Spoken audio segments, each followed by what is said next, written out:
Alrighty, everyone. This is meteorologist Timmy Albertson here with you guys for tonight's weather chat with Timmy.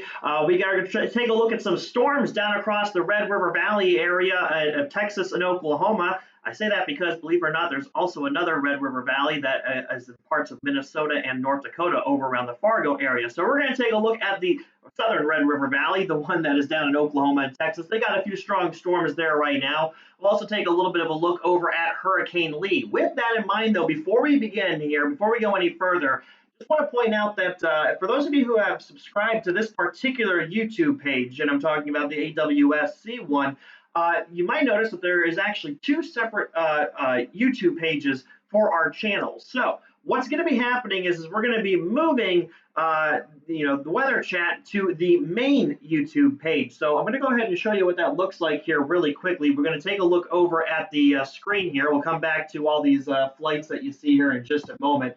This is the one, if you are subscribed to our page, this is probably the one that you might be subscribed to. It's got the little thunderstorm image up top here. You're going to actually want to end up going over and subscribing to the other one with all the snowfall totals. And the web address for that, for those of you who may be wondering, it's actually this. So if you type in awsc.live, it'll take you to the one with the snowfall map on it. That's the one you're going to want to subscribe to. Beginning on October 2nd, the weather chats here with Timmy are going to be on that page. So if you're already on that page, you're in the right spot. But if you haven't yet, make sure you subscribe to the one with the snowfall map. That's where these weather chats are going to be posted coming up here in the near future. So with that in mind, let's take a look over at Hurricane Lee, shall we? All right, not Hurricane Lee, Hurricane Nigel. Hurricane Nigel right now is a Category 2 hurricane of 100-mile-an-hour winds. The convection is looking a little bit better. We can see it kind of concentrating around the center there. It's got kind of a big eye, though. But nonetheless, it is still a Category 2 hurricane. Nigel may intensify a little bit more over maybe the next 12 or 24 hours, but then it's going to really begin to weaken, especially once it moves into the colder water temperatures of the North Atlantic, and that's going to cause it to really begin to weaken quite noticeably by the time we get towards the end of the work week. So again, maybe another 12, 24 hours of Lee maybe trying to intensify, or not Lee, Nigel trying to intensify a little bit more. And then it's just going to kind of taper itself out as it moves over into the northern North Atlantic. There we go. I guess that's what I'm trying to say. So not expecting this to get anywhere near land here. Of course, Bermuda way off towards the west. Nearest islands that might be passing later on will probably go, just kind of really out in the open there. So that's kind of the main thing with Nigel. Again, not as exciting as Lee, perhaps, but still a hurricane nonetheless. Alrighty, everyone. Now, we were taking a look last night. We were talking about kind of the atmospheric setup for what we could be seeing, some strong storms. I guess I'll take this text off. We don't need that. All right. Some of those strong storms that were going to be possible today down across parts of the Red River Valley of Oklahoma and Texas.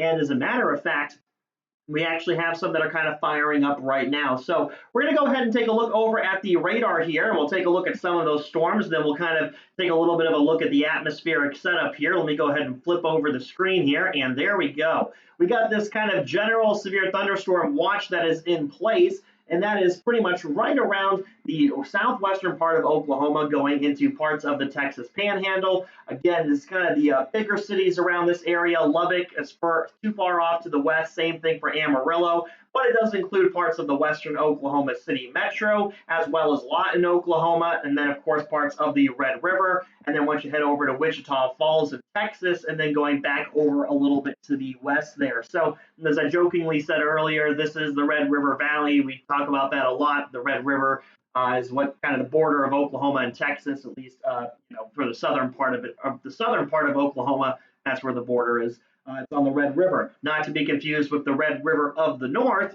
which helps to make the border between Minnesota and North Dakota. And yes, it is confusing in weather sometimes when you have to make the distinction. But that's besides the point. We're talking about the southern Red River today. So we got a couple of storms that are firing up, and kind of the main setup here that we were expecting today was going to be maybe some locally strong winds and the possibility for maybe some large hail with some of these thunderstorms here. There doesn't appear to be enough favorable conditions for there to be a lot in the way of low-level rotation that maybe kind of produce any tornadoes. But sometimes we are dealing with some of these kind of supercellular storms. especially the ones that produce big hail, sometimes they do have a little bit of low-level rotation for them, so it's not unusual sometimes to maybe see one of them trying to produce a weak tornado. But for the most part, this is mainly going to be kind of a hail type of setup here. Kind of the strongest storm right now that we're taking a look at is west of Frederick, Oklahoma, all the way pretty much right on the border here. And this one is being warned for hail about 1.5 inches. So again, the possible wind speeds with the storm are maybe 60 mile an hour, but it's probably going to be a little bit less than that. Main thing is going to be some hail out there. And as a matter of fact, let me go ahead here. I just want to pull up one other thing here on my phone. As a weather person, we have multiple things that we look at. And one of the ones I like to look at is on my phone to check out the MPing reports. We'll talk about that at the end of this here for those of you who might wonder what exactly I'm talking about there. But sometimes it is nice to see if any of them come up, and it looks like we don't have any at the moment, but we'll see if maybe someone out there happens to drive through it, coincidentally, and maybe reports a little bit of hail. So again, that's kind of the strongest storm right now. And let's take a look at it here on the velocity radar image, and we'll see kind of maybe a little bit here of the structure with this storm. Again, the velocity radar imagery that we use is what we use a lot to look for rotation within a thunderstorm or the strong winds. So it's this green and red radar you see on the right. We're looking at the same area, even though I am blocking part of the upper corner on the left. But regardless, we're looking at the same area here, just two different radar images at the same time. And the one that we look for on the right, again, we use this for winds, looking at the winds of a storm as well as if it has rotation. The reason for that is that the green color that you see are the winds going towards the radar site, in this case, Frederick, Oklahoma. The reds are winds going away from the radar site, so kind of moving the opposite direction. And when we see high values of those really tight together, it's a good indication sometimes that there's rotation. But it is also sometimes when we look at these radars, we're looking for kind of broad areas of one particular color, which would be a good indication of straight line winds. So again, that's kind of what we're looking at here. So it does look like that the storm does have at least a little bit of some gusty winds to it, albeit not the strongest winds here. We're probably only talking about, let's see here, 50, 55 mile an hour wind gust possible there. Now, the thing about these storms is, as I mentioned, sometimes these little hail thunderstorms, I guess they're not little, but you get what I'm saying, is that they can be supercellular, which is the type of storms that, go on to produce, some of those big long track tornadoes. Now, kind of glazing over some of the scientific explanation here, but long story short, sometimes with these, when we're looking at these storms that just kind of end up producing a lot of strong hails, to a degree, they are somewhat supercells. And so they do have a mesocyclone, which is some rotation within the actual thunderstorm, vertically. And again, a lot of times here, the atmospheric setup that we're looking at really isn't going to be much of one for low-level rotation. But when you are talking about these kind of stronger storms, you do actually want a little bit of rotation that does actually help when it's producing some hail. So again, you want a little bit of wind shear to go on. You don't want those winds all kind of going in one direction. It's a little funky, but it does work out. So to a degree, sometimes kind of the same process. Now, in this type of situation, we look at the storm right up on the Oklahoma-Texas border, okay? And you notice that there's not really much down to the south of it, at least immediately. Now, that's good news if you're a thunderstorm, because the way that this guy is probably getting its inflow is it's coming in over here. The upper level winds are then pushing it forward. So the inflow of the thunderstorm is down here.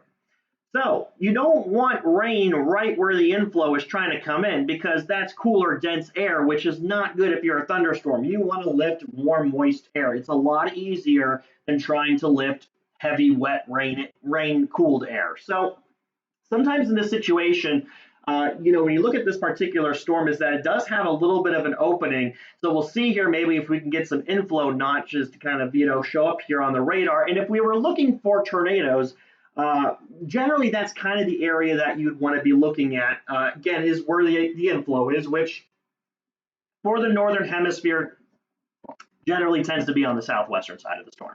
Again, kind of glazing over some of the scientific explanation here. When we get to severe weather season, we'll do more of this. But we'll take more of a look, and I'll give you guys some more scientific explanation here. But I don't want to scare everyone away the first time.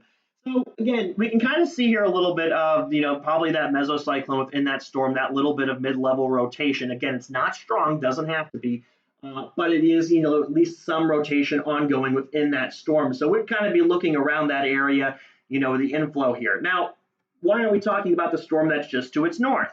Well, here's the thing. Yes, it has its inflow, don't get me wrong, but the problem is you notice there's rain right down to its south. So again, not the best air if you're looking for low-level rotation. Again, we call that basically, I call it getting drowned out effectively. So again, when we look for, these supercellular storms, they like to be what is known in meteorology as discrete. Have you ever known a thunderstorm to be discrete? I didn't pick the name. You'll find as we go, folks, if I had the opportunity to name them, I would name these terms something else, like alone. But apparently discrete is a bit better. So when you hear the term discrete supercell development or something along those lines, what we're talking about is a supercell that is, isolated. There's not other activity right up on it. So discrete ones tend to be the ones that are strong because they have that opening of the inflow. So now there are exceptions. Believe me, folks, when it comes to tornadoes, there are certainly exceptions to the rule sometimes. But again, for what we're looking at right now, just kind of talking about our atmosphere, the current atmospheric setup down around this area is, again, this one would, to a degree, kind of be considered a little bit in the way of discrete. It is somewhat isolated from the other one, which is way down further to its south. And again, we're talking about Texas here, folks. So this isn't like your New England townships where 5 miles and you're in the next county equivalent thing, or Virginia, which has a bunch of them, and independent cities. And then there's Georgia, which I know why Georgia has so many counties, but it's actually ridiculous. The number of counties the state of Georgia has is absolutely ridiculous. And if you don't know what I'm talking about, we zoom out here a little bit, you'll see exactly what I'm talking about. Now, there's a reason why Georgia has so many counties. It goes based off at least the way that their voting goes within the state itself. But take a look at this. Whoa, hold on a second here. Take a look at that. That is a lot of counties. That is a ridiculous amount of counties. It's like I think it's like 150. I remember the number correctly, or something along those lines. It's a ridiculous amount. And then look at Alabama; they don't have as many counties. So Georgia just likes to do this thing where they just cut up counties. And one of my favorite is Fulton County, which is mainly down here, and then there's this part up here where Alpharetta is. But anyways, so Georgia has a lot of counties. But we're talking about Texas here, where the counties tend to be a little bit more spaced out. Not quite as close by as, per se, some of the other ones. So let's take a look down here, and we see that kind of the nearest thunderstorm to this big one here is all the way down here, about 20 or so miles away, so still pretty isolated. Now, this guy up here, again, we talked about it earlier, how it, is a little bit different in terms of how its inflow is, but regardless, it's still a strong thunderstorm nonetheless. Hail possibly about 1.5 inches too within there. So again, we're not talking about tornadoes today. Again, if we were talking about tornadoes, it'd be somewhat of a different little setup here, but we're mainly just taking a look at hail, which to a degree does kind of follow some of the same principles there. I know, I'm a weather nerd, folks, and if I had the opportunity, I would go even more in detail about it. But here's something really cool. And I mean, this is something really cool, and I like to do this. For those of you who may or may not know, I'm an aviation freak too. Of course, the history of weather and aviation kind of go hand in hand. Anyways, that's not the point. The point is that take a look at where these storms are, right? And you can see how they're all around the Vernon-Frederick area. So these are some high storms, okay? These cloud tops are very high here. As a matter of fact, are you able on this particular radar to maybe get an idea here of how high those cloud tops are? Because when we're talking about these storms, I mean, those cloud tops can really get pretty high here. And I just want to see really quickly before we go any further, if it does happen to have the cloud heights here. Let's take a look at what we're looking at here. According to this radar estimate, 48,000 feet. So if you're a commercial airliner, you don't normally fly to 48,000 feet. You normally fly about 30,000 feet, maybe 35,000 feet. So that is a lot higher. Now, let's say you're also a plane and you're going to end up flying through the storm. You got a lot of hail to deal with, as well as some winds and a lot of in the way of updrafts and eventual downdrafts there. Not the best thing to fly through, especially when you think that a plane is mainly just aluminum. So they have to get diverted around it. So take a look here. This is the area here, and let's pull up a flight radar here. And this is going to be courtesy of, whoop, that's the wrong one. This is going to be courtesy of Flight Radar 24, one of the ones I like to use. And take a look here. Might be hard to see. Here's the Dallas-Fort Worth Airport, and this is real time, folks. This is what we're looking at now. And take a look at this. Right in the area that we're looking at, you can see the flights are being diverted around it, even the ones that are flying very high. This American Airlines flight is on its way to Salt Lake City. Right now, its altitude is 32,000 feet. But look at how they diverted it around that thunderstorm. The thunderstorms, again, are right around here. So kind of a cool thing. If we zoom out a little bit, we got this guy down here. He's also being diverted around. He's on his way to Portland, flying about 32,000 feet. Again, these airliners, these airliners can't go above the thunderstorm. And, they can't. So they got to go around it. So I always enjoy seeing that. I always enjoy looking at that whenever there's thunderstorms. Again, there's the Frederick radar right here. And again, you can see just kind of quiet there. Air traffic control diverts those flights around it there. So that's kind of cool to see. And especially, there was another storm earlier on down around the Dallas area. Actually, I think it's still there. So let's take a look here at the radar really quickly. And not really quickly, but let's go down to Dallas. Now, for those of you who don't know Dallas airport system, Dallas Love Field, which is kind of in Dallas, is where Southwest Airlines flies out of. Dallas Fort Worth is where everyone else flies out of.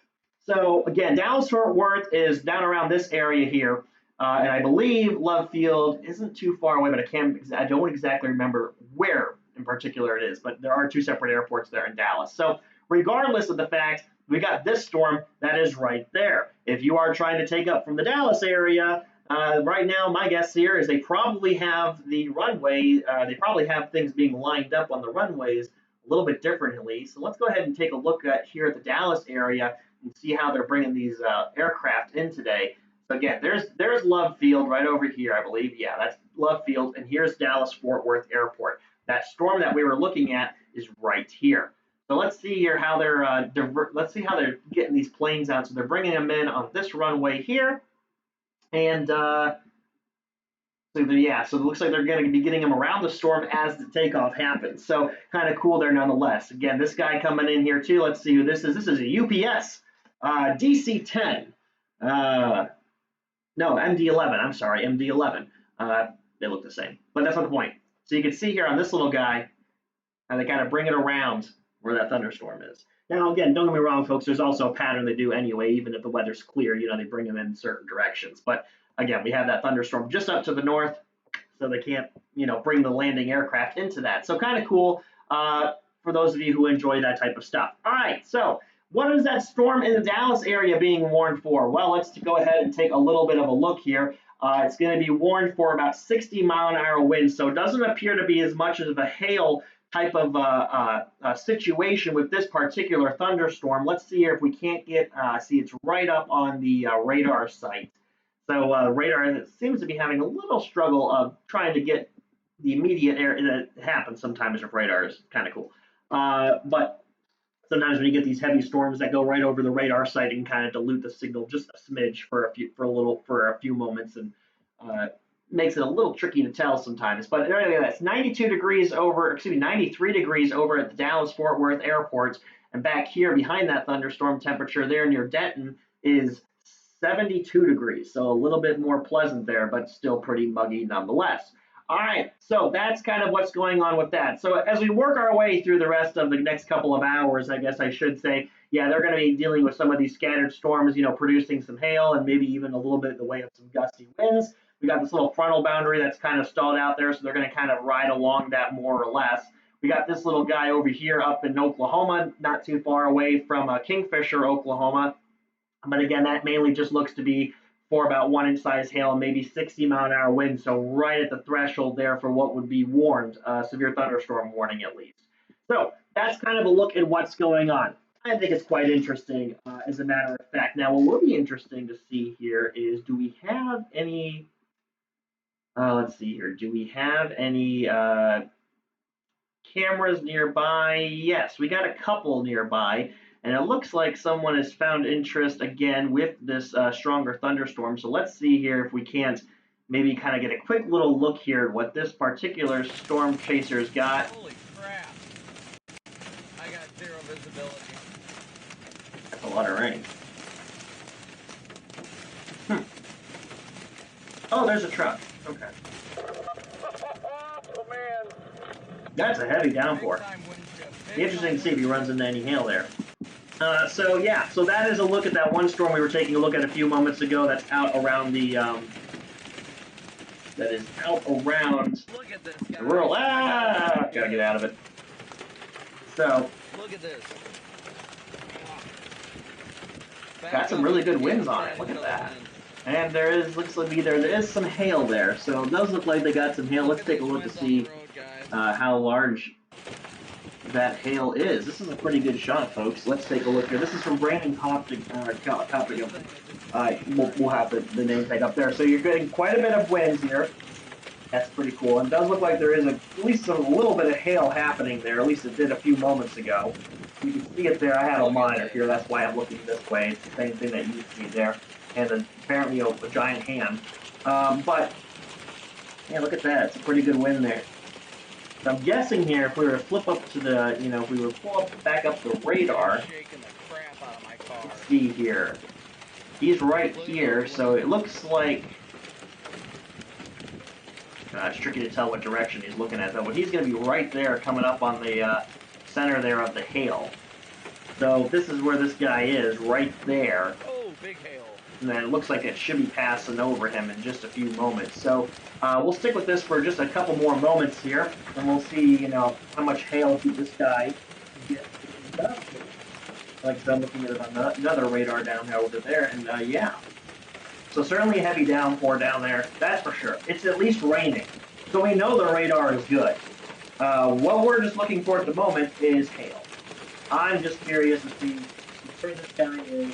And I mean, it should be passing right over him, so we should find out here pretty quickly. So when we talk about the VILs, by the way, was what we usually, when we look for hail on the radar imagery, I know you've probably seen me show it a few times before, but the VIL is a vertically integrated liquid, and it's a good way to look for hail within a thunderstorm. What it's doing is it's kind of unscientific, somewhat of an unscientific explanation, but it's kind of measuring the amount of liquid within a certain column of air. We can do that nowadays with the dual-pole radar here, but let's go ahead here and move this camera over really quickly, and I want to take a look here to see the VILs. Now, the reason why we look for this for hail is because obviously hailstone's much bigger, and take a look at those values. Wow. Those are some pretty decent values. So if you take a look here at the thunderstorm, and it looks like here that the VIL is running probably as is normally the case. Here, let me go ahead and pull that down for just a second. Looks like the VIL scan is about 5 minutes behind the radar one, but nonetheless, you can see very, very high values.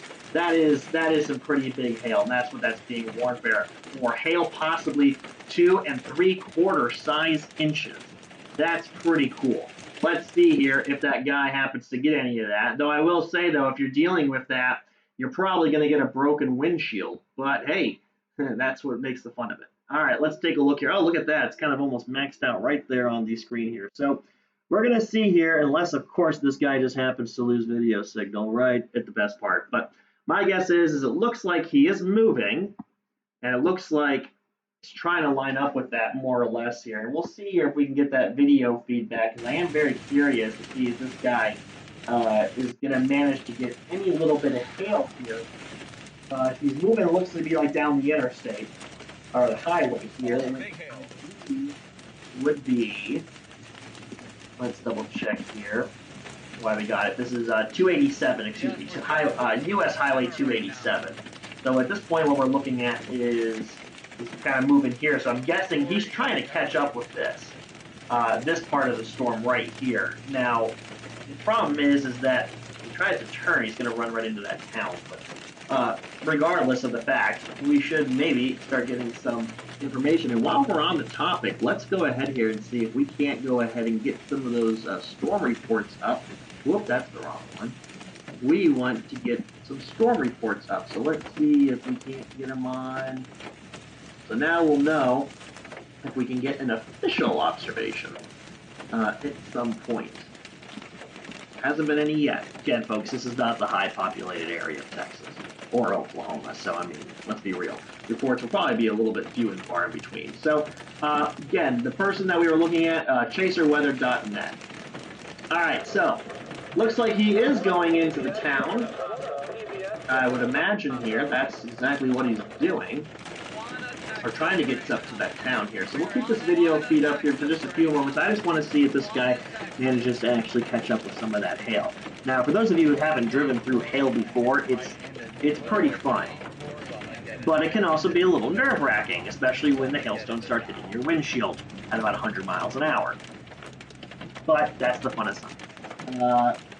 So I've driven through myself multiple hails, not 2 3/4 of an inch. The problem is I don't have unlimited money to buy multiple vehicles or get heavy-duty glass. That would be interesting. You know, now that I think about it, that would be pretty interesting. We got any car mechanics around here. Heavy-duty glass. Do they make such a thing? They have to for those security cameras, or for those security vans. The ones that transport all the money. That are basically tanks on the roadways. Alright, so it looks like he is hitting some hail now. You can kind of see it a little bit here. So I'm going to go ahead and we're going to put this back up to full screen here. And it looks like this guy still is trying to go. Now, I don't know if he's going to drive into the town, but I mean, he is hitting some very heavy rainfall. And not only that, but it does look like there is at least a little bit of hail here bouncing off of him. So I'm curious. You see it bouncing off there. So at the moment, this looks to probably be about maybe penny-sized, quarter-sized hail. It's a little hard to tell about being there. I can't see what's on the roadway. But what's bouncing off the windshield doesn't appear to be too large, at least at the moment. But man, that is a downpour. That is a heavy downpour. That's like a month's worth of rain right there. Let's see here. He is getting some hailstones now. To be, I guess if we have, good job for them, but we're not done because that's a video. Anyways, all right. So what we're seeing here.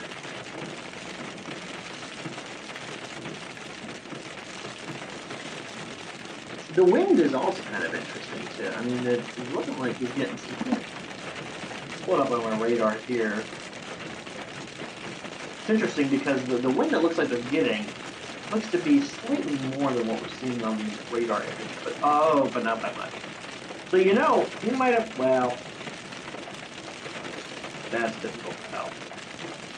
If that burst of wind we saw when we first joined in might have been this wind burst that is now down to the south. A little outflow. The video is very interesting. And what's also very interesting about it is the heaviness of that one. So, yeah, we'll stay with this for just another moment or two. It's pretty cool. So now we all know, by the way, folks, what is this town? This town is, I'm going to butcher its name. Quanah, Texas. Quanah, Texas. Now we know what Quanah, Texas looks like in a heavy thunderstorm. This is actually, I mean, a really big amount of rain here. That's a lot of rainfall. The radar returns on this is very impressive. There's certainly just a lot of moisture in this atmosphere. Well, that looks like a decent-sized hailstone that just bounced there. Okay, so now I'm thinking this dude has probably found hail that he was looking for. Look at that. Look at that. Oh, yeah. That is good hail. Look at that. Look at that. You can kind of see it a little bit down here. Look at that. Looks like, you can see my cursor. Looks like they kind of piled up there on the side of this building. I'm assuming that my eyes do not deceive me. It looks like a little bit of some hail kind of accumulating there on the side there. I think. Or it could just be water rushing off the side. Regardless, it's pretty cool. Hard to tell sometimes with these videos. So, he certainly got the hail, but to me it does not look like nearly 3-inch size hail. So he must be, yeah, so there is a report about 1-inch size hail, which looks to be about it for what we're seeing. Oh, it's getting gnarly. At least maybe maybe a little bigger. It's difficult to tell. I'm not in the vehicle, so it's tricky to tell. But if you've ever been in a car during a hailstorm, it sounds fantastic. It's also very loud. So I'd imagine that this video is very loud. If it had sound. Well, it might have sound, but I have it on mute. Alright, so if nothing else, it looks to be certainly a heavy, heavy, heavy downpour. And we'll stick with this for just a couple more radar scans, and I'll probably go ahead and wrap this video up. You can see the clear sky already in the corner there. Guess that would be on your right. That's pretty cool. But yeah, it did not look to be about that. Did not. And again, he was on the edge of it here. So to give you an idea of where this guy was looking, if we were to go ahead and take a look here, so he was right here. So the heaviest of the thunderstorm, at least for the moment, was probably just up towards his north. Now it does look like, if we were to loop this a few scans here, it does look like that it maybe weakened just a little bit, but I don't know. I'd say it maybe about the same.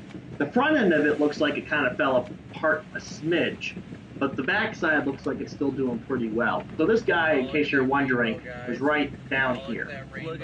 And so if we're to kind of line this up a little bit, it looks like the heaviest of the hail, if there was any, probably was just to his north. So where he was, oh, he's got a rainbow. But where he was at, it certainly got about 1 inch size hail. And that does line up with one of the observations about 1 inch size hail on the south side here at Quanah. So now, again, he's got him on the back side of this here, and let's go ahead. The storm is now moved out from where the guy is, and there's that. Pretty cool, huh? Alrighty, well, that was certainly a fantastic show. I think that was pretty cool. Alright, well, so there you go. We saw 1 inch size hail. Again, additional scattered storms up to the north and everything, and then this might try to maybe kind of coalesce maybe slightly into maybe a little small line eventually, but as far as MCS, it doesn't appear to be so much. Let's go back down here towards the Dallas airport. I just want to take a look at that little storm down there. That's probably given a headache over at the airport. Oh, look, let's see here. It looks like we do have a camera right at the airport. Possible. No. Never mind. Alright. Well, folks, that was pretty cool. Alright, so, with that in mind here, I think we've seen a lot of stuff today. Alright, we talked about Nigel. Nigel's mainly going to be staying out in the open waters. We got that thunderstorm that we just watched, which was actually... Hold on. It's all the way back here. Kind of out in the open. Or, well, yeah. Yeah, that's pretty cool. Alrighty, everyone. Well, looks like we ran over a little bit here, but nonetheless, we still got some good stuff from it. So, for those of you, again, who may have forgotten, as we were talking about earlier, there are two YouTube pages that you may cause a little confusion. So right now, if you're subscribed to this one, this is the one with the thunderstorm at the top for the image. Okay, you're going to want to make sure that you go over to this address, awsc.live. If you type that in to your web browser, it'll take you to this page with the snowfall totals from the storm that happened, I bet you, over back in February. So that's the one that you're going to want to be subscribed to, because this is going to be the one where the weather chats with Timmy are going to be posted to only beginning October 2nd. Okay, so if you still got like, what, 2 weeks to move over there and subscribe, but eventually this channel right here will be the one where the weather chats with Timmy are going to be posted. All right, fun times. Now that we've gotten that out of the way, everyone, I thank you all very much for taking the time to join me here on tonight's Weather Chat with Timmy. Hopefully you found it a little bit interesting. I know I certainly found it very interesting. I think it'll certainly be pretty cool. Keep an eye on these storms as we go through the rest of the evening. Maybe find some other things. Oh, hey, before I forget, for those of you who wondered about Hurricane Lee over the weekend, it did pass by one of the buoy sites, and I do have some of the data from it. I'm going to flip the screen really quickly. There it is. So this was that buoy that got a close pass by, very close pass by. You can see how quickly that pressure dropped. We made our way into what would have been that would have been Friday evening. Pressure shot right back up. That's that green line. Wind gusted almost 60 knots at one point. Sustained winds over 40 knots. So again, not overly strong, but still pretty cool there nonetheless to see kind of that really close pass by from buoy 44011 out in the somewhere off the coast of Maine there. So pretty cool. I just figured I'd show that because I forgot to show that last night. Alrighty, now that that's been accomplished, everyone, I hope you all have a good rest of your evening, and I look forward to seeing you back here tomorrow evening. We'll take more of a look at some storms, if there are any, as well as Hurricane Nigel and whatever else might be worth taking a look at. Of course, everything in weather is always worth taking a look at, but sometimes you have to pick and choose a little bit. So with that in mind, I hope you'll have a good rest of your evening. We'll see you back here tomorrow evening. Hopefully you learned a little bit. We'll see you back here tomorrow. Take care, everyone.